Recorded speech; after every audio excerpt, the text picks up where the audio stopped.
এই রাজ্যে জাতপাত ধর্মের ভিত্তিতে ভোট হয় না। বিহারের ফল পশ্চিমবঙ্গের ক্ষেত্রে প্রভাব ফেলবে না বলে দাবি করেছেন বৃন্দা কারাত। তিনি বলেছেন, বিহার ও পশ্চিমবঙ্গের রাজনৈতিক পরিস্থিতি আলাদা। 26-এর নির্বাচনে এর কোনো প্রভাব ফেলবে না। বিহার ভোটে নির্বাচন কমিশনের নিরপেক্ষতা নিয়েও প্রশ্ন তুলেছেন সিপিএম নেত্রী।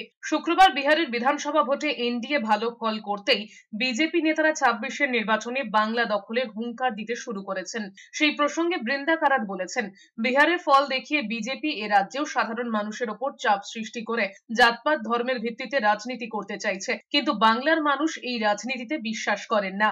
আমাদের যেখানে মহাগঠবন্ধনের কথা আছে সেখানে খুব ভোট কমেছে তা নয়, কিন্তু আর 0.8% বা এরকম কিছু, কিন্তু ওরা যেভাবে বিহারে কাস্ট পলিটিক্সকে আরো স্ট্রেংথ দিয়েছে বিজেপি আর এনডিএ, সেটা একটা ঘটনা।